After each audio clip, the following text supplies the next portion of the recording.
fullest. I'm a Laker fan since '79. I ain't got no problem with that. Me too. I mean, I'm a Magic Johnson fan. I'm a Kareem fan, so I guess that by default makes me a Laker fan. Magic and Michael a tie? Okay, I can go with that, Angry Black Man. I can go with that. Ain't Mike? Hey, I'm just. But if you make both of them, if you take them both to draft day, if you can all make them drafted the same day, I'm flipping a coin, and I'm not even flipping a coin. I'm going with Magic Johnson, man. To me, it's easier to build around Magic than it is to build around Michael. There's no slight against Mike. I'm just picking Magic. I like facilitators. Some of my favorite players in the history of the league are all my favorite players are facilitators. They're either point guards or point forwards. That's just how I rock, man. You got to be versatile. I'm sorry. I mean, Mike is the dopest. You know, Mike is the dude who I watched his entire career and was able to understand what's going on. But I just kind of, I started loving basketball with Magic Johnson. That's just me. Nah, Angry Black Man. MJ is one by himself. I can't. Hey, Buff, I can't put Mike in front of Kareem. I'm sorry, I can't do it. Most unstoppable dude in the history of the world, man. I'm sorry. Okay, Kareem. Okay, there you go. Kareem it could actually be number one. I'm going with Kareem at number one. Anytime you lose one game in high school, one game in college, you come to the league.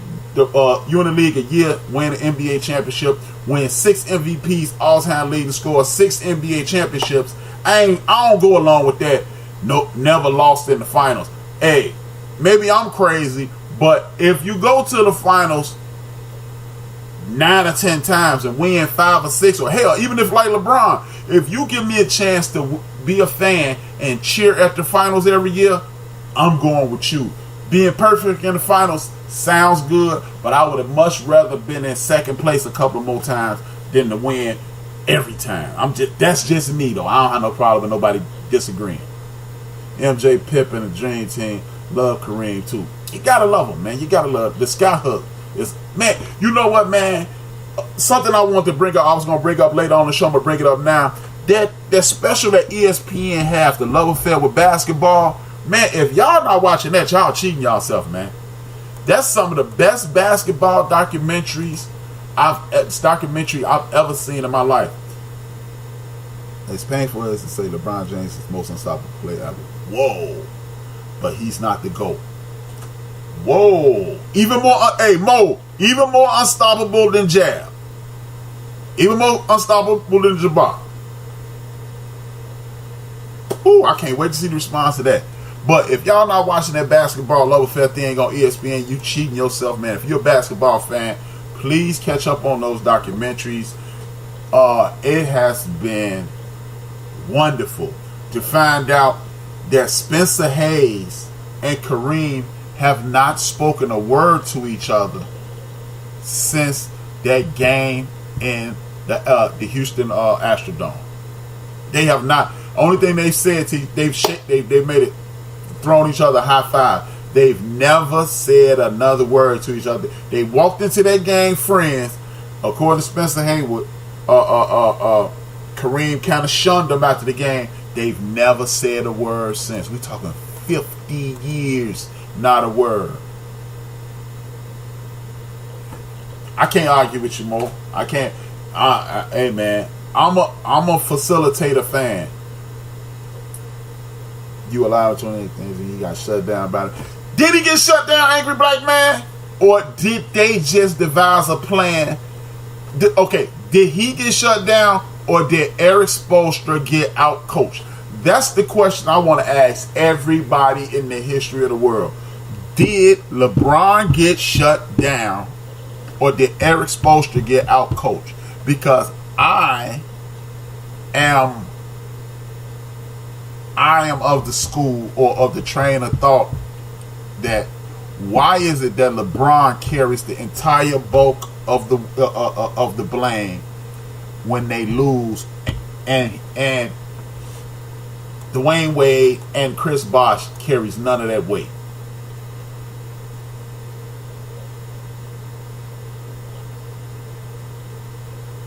That's what I want to know. I never hear anybody speak about what Dwayne Wade and Chris Bosh did not do in that NBA Finals. LeBron James was a pure facilitator at that time.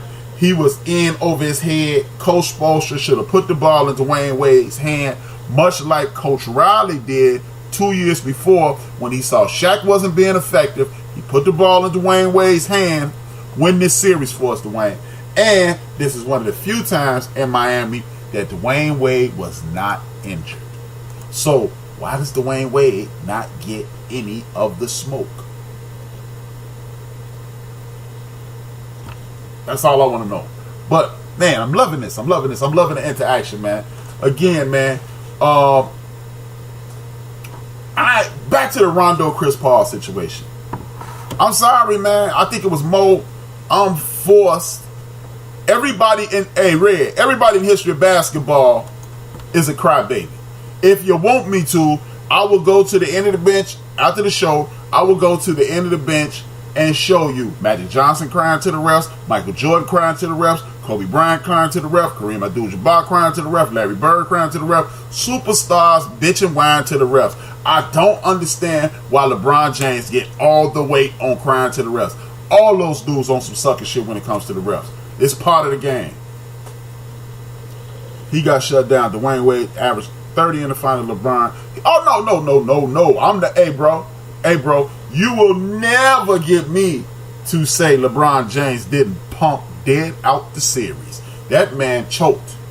I mean, he might as well have been standing under 8 feet of dirt. I'm telling you. But I just never understand why nobody spreads their blame around, because the last time I checked, there's about 12, 15 people on the team. If one of y'all choke and you got quote unquote two or three, this is a super team. It's not a super one-on-one, because let's go back to the 1990. Let's go back to the 1992 NBA Finals when Jordan was at Game 6. Jordan was having a super shitty game. They was about to throw. They actually threw in the towel, and they were just waiting on the next dead ball. Jud Bushler and those boys hit about 4 more shots. Next thing you know, the Bulls taking their ass out. I'm just saying. If Jud Bushler and his crew could start hitting shots for Mike, where were the rest of LeBron James' teammates? That's all I'm saying. I'm not defending him. The man punked out. Just like my man, James Harden. He been punking out since he put a pro jersey on. I'm just saying. He my man, but he's still a punk. He ain't even a punk. He's a punk. When it count, he's the invisible man. He's the but so I ain't got time to defend nobody who ain't doing it. But with the Chris Paul thing, I'm forced to agree with Rondo. And this is what I was talking about earlier. When you're a media darling, you are allowed to create your own narrative. And when you create your own narrative, then you got problems. Then you got problems. Because when you create your own narrative, anybody who comes behind that narrative is not going to be able to, they are going to be perceived as a hater. My favorite player is Kobe Bryant. Verbally assaults ref until he physically. Hey, that's what I'm talking about, Mo. We're going to get some honesty in here, man. We're going to keep this honesty rolling. Because they all did it, man. Again, Red, that's what I want you to do. Watch that basketball series on ESPN about the love of the game. And they talked about how Oscar Robertson used to berate the refs. That's in the 50s. I mean, that's the 60s and the 70s. So this isn't new. This is not new. This is what happens with superstars. They yell and scream at the refs. To be perfectly honest with you, I'm sure they did it. But the only dude I ain't see consistently in the ref's face was the doctor and Bird. But I'm sure they did it because it's part of the game. I'm sure they did it. But the doctor and Bird are the only two guys who I've never seen in the ref's face all the time. Everybody else, Kareem, Isaiah, it's just a matter of, for whatever reason, didn't Kobe get suspended? Exactly. He called him a faggot. He called him a faggot. He called him a faggot. So that's what I'm saying. But for whatever reason, LeBron get all that smoke. And I understand. I mean, man, I'm a Raider fan. I used to hate John Elway. But I would never sit on here or nowhere and be like, man, John Elway was a bum. He's overrated. He tripped too. No. But for whatever reason, if LeBron James scored 80 in a game, but he go 6 for 8, 6 for 10 from the free throw line, it's gonna be a problem. MJ was a merciless assassin with it. Exactly. That, hey man, that's all I'm saying. Thank you. It's so good to have true sports fans in the midst of a conversation, man. That's what this whole situation is about. Sports fans instead of Googlers and highlight watchers. We got sports fans in the building. The bench is filled with sports fans tonight. I love it because I'm tired of the Googlers and the people who want to read me analytics and stats and all that. That's the wackest shit in the world, if you ask me. But again, back to Chris Paul. I do believe Rondo. Chris, because look, it's hard. I mean, it ain't impossible, but I do believe, okay, I get it, but I'm tired of watching these soft dudes make millions of dollars play like 12-year-old. Hey, well, you know what? You got to start watching. You should have never started watching an NBA because all of them been making millions, from thousands to millions now of dollars, and they all cry to the reps. See, the difference is we don't get a chance. In the 80s, we ain't had ESPN. ESPN wasn't in every home. Remember, in the 80s, ESPN went off at 4:30 and come back on at 8 or 8 or 10. So we didn't get play-by-play with everybody. We didn't get it wasn't the NBA tickets. You had to have bread to be involved in. It's just a different situation. Bama, what's good, man? Hey, Bama, all the push-ups, all the running around you do it. Now you a bench woman, man. Welcome aboard, brother. Let me see. LeBron voiced in the last 10 seconds in the front. Hey, I can't. That's a hard one, Buff. That's a hard one because what if your natural inclination as you play basketball is to be a facilitator? How can you be wrong with that? How can you be wrong for following your instincts on the basketball court? Now, I do understand.